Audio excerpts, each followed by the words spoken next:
এশিয়ার সর্বোচ্চ watch tower Char Fasson tower, যেটা ইতিপূর্বে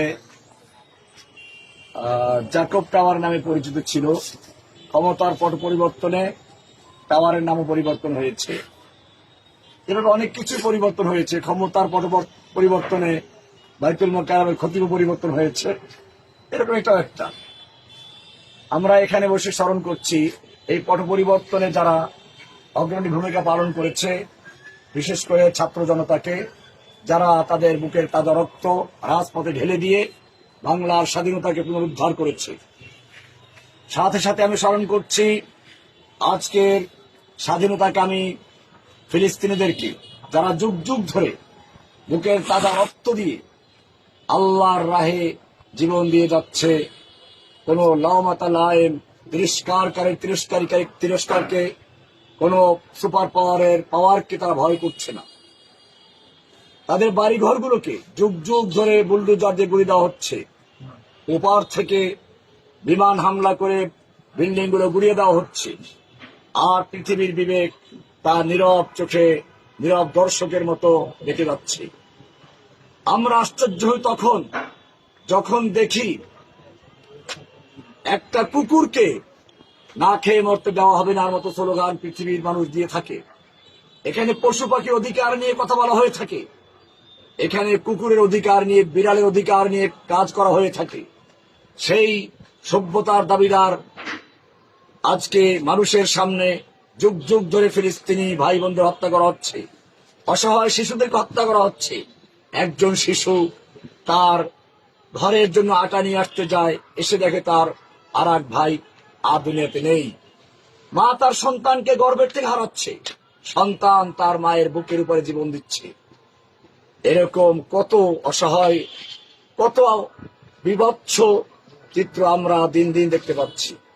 আমরা স্মরণ করছি সেই ফিলিস্তিনি স্বাধীনতাকামীদেরকেও, স্মরণ করছি কাশ্মীরি স্বাধীনতাকামীদেরকেও, যাদেরকে যুগ যুগ ধরে হত্যা করা হচ্ছে, যাদের স্বাধীনতাকে কেড়ে নেওয়া হচ্ছে।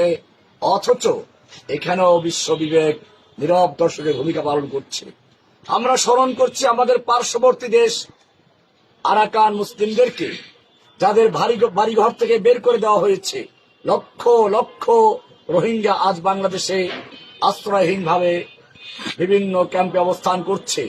শিক্ষা থেকে বঞ্চিত, খাবার থেকে বঞ্চিত, আত্মীয় স্বজন থেকে বঞ্চিত। আজকে তারা প্রহার গুনছে যুগ যুগ ধরে, কবে আবার ফিরে যাবে সেই নিজের আবাসগুলোতে। বিশ্ব মুসলিমদেরকে মনে রাখতে হবে, কোরআনের ভাষায় তারা ফরিয়াদ করছে, তোমাদের কি হলো? তোমরা আল্লাহর রাস্তায় যুদ্ধ করছো না, লড়াই করছো না। অথচ অসহায় নারী পুরুষ শিশুরা ফরিয়াদ করছে, রব্বানা আখরিজনা মিন হাযিহিল ক্বরিয়াতিজ যালিমি আহলুহা। হে আমার রব, তুমি এই জালিম অধ্যুষিত জনপদ থেকে আমাদেরকে রক্ষা করো। ওয়াজআল লানা মিন লাদুনকা ওয়ালিয়্যা, আমাদের জন্য পাঠাও তোমার পক্ষ থেকে ওলি নেতা। ওয়াজআল লানা মিন লাদুনকা নাসীরা, আমাদের জন্য পাঠাও তোমার পক্ষ থেকে সাহায্যকারী। এই ফরিয়াদ ভেসে আসছে ফিলিস্তিন আকাশ বাতাস থেকে, এই ফরিয়াদ ভেসে আসছে কাশ্মীরের আকাশ বাতাস থেকে, এই ফরিয়াদ ভেসে আসছে জিনজিয়ানের সে মুসলিমদের, উইগুর মুসলিমদের পক্ষ থেকে, এই ফরিয়াদ ভেসে আসছে আমাদের পার্শ্ববর্তী দেশ আরাকান থেকে। কে দিবে এই আহ্বানের সাড়া? হে যুবকেরা, তোমাদেরকে এই কাজ করতে হবে। কবি ইকবাল তাই বলেছেন, ফির তুঝে একবার করনি হে জাহাঁ কি রাহবরি, উঠ খুদা কে নাম লেকর ফির আলম বরদারে বান। হে যুবকেরা, আবার তোমাদেরকে বিশ্বের নেতৃত্বের জন্য মাঠে ঝাঁপিয়ে পড়তে হবে। ওঠো, আল্লাহর কোরআন হাতে নিয়ে, তরবারি হাতে নিয়ে ময়দানে ঝাঁপিয়ে পড়ো। বিজয় তোমার সামনে হাত ছাড়ি দিয়ে আহ্বান করছে। এজন্য বাধা বিপত্তি আসবে, জেনে রাখো, বাধার মোকাবেলা করাটাই হচ্ছে মুসলিম জাতির ইতিহাস। এজন্য আর এক কবি বলেছেন, তন্দি বাদ মুখালিফ সে না ঘবরায়ো কফ, ये तो चलती है तुझे ऊंचा उड़ाने के लिए। হে মুসলিম যুবকেরা, তোমরা বাতিলের সাইলাব দেখে, বাতিলের বিমান হামলা দেখে, বাতিলের বুলডোজার দেখে, বাতিলের কামান দেখে, বাতিলের সেই কি যেন বলে এটাকে, আরে স্থলে যে তোলে সাবমেরিন দেখে, এরকম ভাবে তাদের দাব্বাব দেখে তোমরা ভয় পেও না, এ তো চলতি হয় তুঝে উঁচা উড়ানে কে লিয়ে, এগুলো সব চলছে তোমাকে আরো ঊর্ধ্ব গগনে পৌঁছে দেওয়ার জন্য। তোমার মঞ্জিল হবে সেই আসমানে আল্লাহর আরশে গিয়ে। এসো ময়দানে ঝাঁপিয়ে পড়ো, ফিলিস্তিনি মুসলিমদের সাহায্য করো, কাশ্মীরদের সাহায্য করো, আরাকানি মুসলিমদের সাহায্য করো, সাহায্য করো ওই যে মৌদুর মুসলিমদেরকে মুক্ত কারাগার থেকে। আজকে তোমার বাংলাদেশেও অসংখ্য যুবকেরা অপেক্ষায় রয়েছে কবে তাদের মুক্তি হবে। যদিও বাংলাদেশের পট পরিবর্তন হয়েছে, কিন্তু সেই জালিম সরকারের দেয়া মিথ্যা মামলাগুলোর কারণে আমাদের হাজার হাজার ভাই এখনো কারাগারে নিষ্পেষিত হচ্ছে, নির্যাতিত হচ্ছে, কিন্তু তাদের মুক্তির কোনো পথ খোলা নেই। আমাদের মামলাগুলো এখন পর্যন্ত রয়ে গেছে, মামলা হাজিরা দিতে হচ্ছে। আমাদের মনে রাখতে হবে আমাদের বিজয় এখনো আসে নাই। আমাদেরকে চূড়ান্ত বিজয়ের জন্য আমাদেরকে এখনই ময়দানে ঝাঁপিয়ে পড়তে হবে। মনে রাখতে হবে দাবি করে কোনোদিন দাবি আদায় হয় না, দাবি আদায় করে নিতে হয়।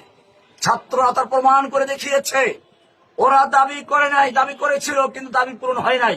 শেষ পর্যন্ত যখন তারা ময়দানে নামলো, আমি কে রাজাকার, তুমি কে রাজাকার, কে বলেছে স্বৈরাচার স্বৈরাচার। এরপরে যখন বলল বুকের ভিতর অনেক ঝড়, স্বৈরাচার গুলি কর, এরপরে ঠিকই তারা গুলি করলো এবং সেই গুলির কারণে তাদের সরকারের জালিমদের পতন হয়েছে। এক গুলি একটা ইতিহাসকে পরিবর্তন করে দিয়েছে। আসুন আমরাও সে আবু সাঈদের মতো নিজের বুক পেতে দিয়ে শাহাদাতের ময়দানে এগিয়ে যাই হারে হেরার আলোকোজ্জ্বল রাজপথের দিকে, কায়েম করি আবার সেই শরিয়া ভিত্তিক কোরআন ভিত্তিক রাজ।